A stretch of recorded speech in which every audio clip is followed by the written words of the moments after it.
The human body is both remarkably resilient and yet surprisingly fragile. When we spend the winter sheltered indoors and the summer covering ourselves in sun cream, it can be hard to remember just how impressive the human race can be.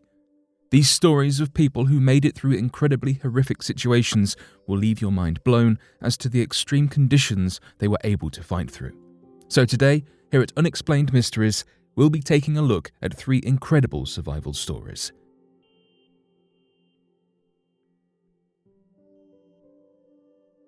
Icebox Survivors.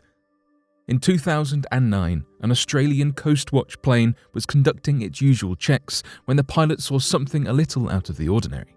2 men floating at sea in an icebox. 2 Burmese men, both in their 20s, were found to have been floating out at sea for 25 days, with only each other and an icebox. In December of 2008, a group of 19 men had gone fishing in a 12-metre Thai fishing boat. When the group were, as estimated by the men, 200 miles north of Australia, the wooden fishing boat began to break apart in the sea's rough water. Although the group was much larger, sadly these 2 men are thought to have been the only survivors, as whilst others struggled and failed to grasp something to allow them to stay afloat, these 2 men were able to climb in the 5-foot by 4-foot icebox described as desk-sized. Tracy Jiggins, an Australian Maritime Safety Authority spokeswoman, elaborated and explained that without flotation devices, it is highly unlikely anyone could have survived 25 days, nearing a month, in such harsh conditions, meaning no search was conducted for the other individuals aboard the fishing boat. When recounting their brave story, the men mentioned the fishing boat having sent out distress signals before it broke apart, but these were met with silence and no response. When the boat inevitably split, all members of the crew were frantic in aiming to grab a hold of something, purely to stop themselves from drowning. The men also spoke about seeing another crew member pass them by, too far away to help them into the icebox too. Throughout the course of the month, these heroic men believed that numerous ships saw them, and yet no attempt was made to come to their aid. Though Tracy Jiggins has mentioned during interviews that being of such a small size in such a vast space, these men were highly fortunate to be spotted. Were their pleas ignored or unheard? The men had an unpredictable and perilous journey, floating through the sea during monsoon season and where there had been recent cyclonic storms, with just an icebox for safety. The pair had no choice but to follow the tide, as this was all that could guide them through shark-infested waters. Though the men drifted hundreds of miles in the icebox, they feared each day that rough waters would result in them being tossed from the box, leading to them to meet the same fate as the rest of their fishing crew. It is thought that the men managed to survive by drinking rainwater that had collected in the bottom of their icebox and eating bits of fish from within the bottom of the container, as the icebox had been used to keep the caught fish fresh during the initial fishing trip.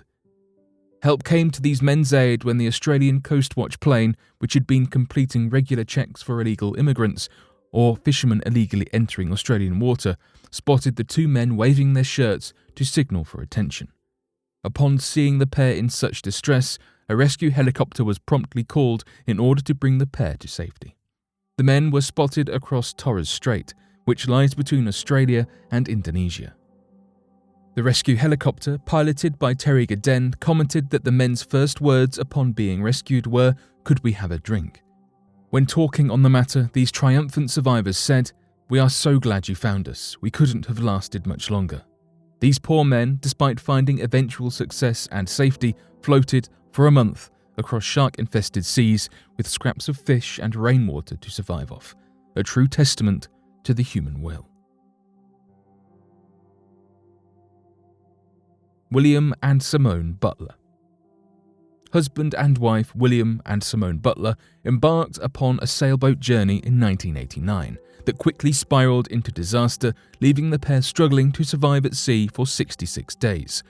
The couple's sailboat, Siboney, was smoothly sailing whilst the couple slept, when they were awoken by a thudding sound. William went to investigate and saw dozens of whales in the moonlight. One whale crashed into the port side with significant force, and when the pair heard gushing water, they knew this whale attack had caused a leak. Despite the pair's prompt attempts to get rid of the water and fix the leak, the water had filled the ship to waist height within mere minutes.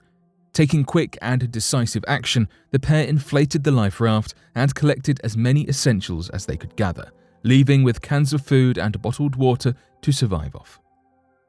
Perhaps more importantly, the pair escaped with a desalination, making salt water safe to drink.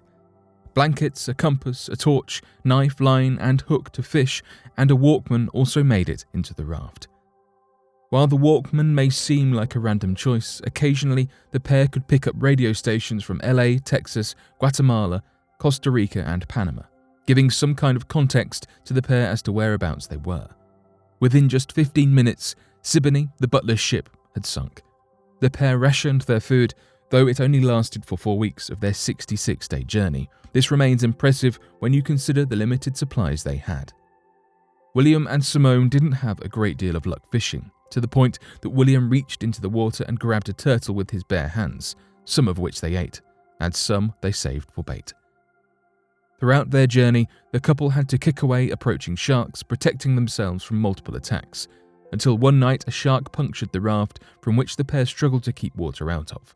Whilst the hole was blocked, the raft was never quite the same, adding the additional challenge of keeping the raft afloat.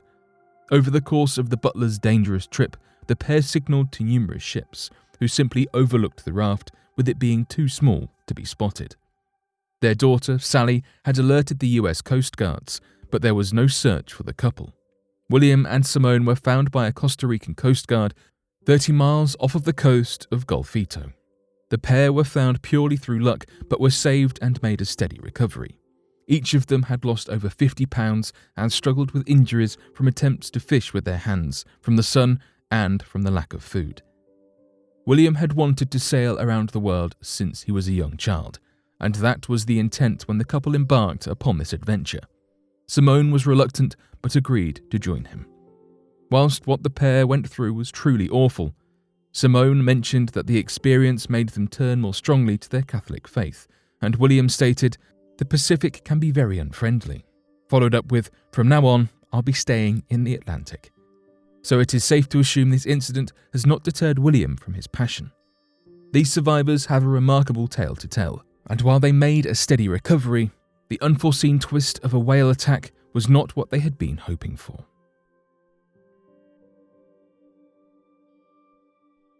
Towakai Taito Lost at Sea. The Kiribati fisherman and father of 6, Towakai Taito, was lost at sea for 15 weeks in 2012, after sailing to a swearing-in ceremony where he was named a policeman. The journey home should have taken just 2 hours, but instead he was lost in the Central Pacific for 3.5 months. He credits the help of a shark for being found and rescued. Taito had begun his 2-hour journey home with his brother-in-law sailing in their wooden boat when they happened to fall asleep. Within this time, the boat had floated further out into the sea. Land was no longer visible, and the pair had run out of fuel.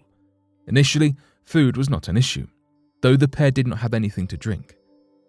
Unfortunately, on July 4th, 2012, Taito's brother-in-law tragically passed away from dehydration. To honour him, Taito slept beside him, but he had to continue his journey. Taito ate fish and drank rainwater to survive. The story takes more of a bizarre twist, however, when on September 11th, 2012, Taito was awoken by a 6.5-foot-long shark circling his boat and bumping the hull. Taito believes this was the shark indicating the direction for Taito to travel, where Marshall Islands fishing vessel was seen and able to rescue Taito. When the shark cast Taito's attention towards the vessel, he could see the stern of a ship and a crew that had clearly spotted him. The shark then swam away, causing no harm. Taito says that the shark saved his life, and that next time he has to make a trip, he will catch a plane.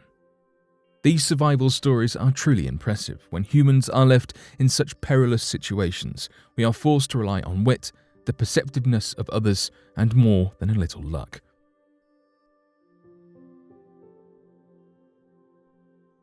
But what do you make of these survival stories? Be sure to let us know your thoughts in the comment section below and help us by growing this community while working to solve these unexplained mysteries. Thank you for watching, and don't forget to subscribe for more videos.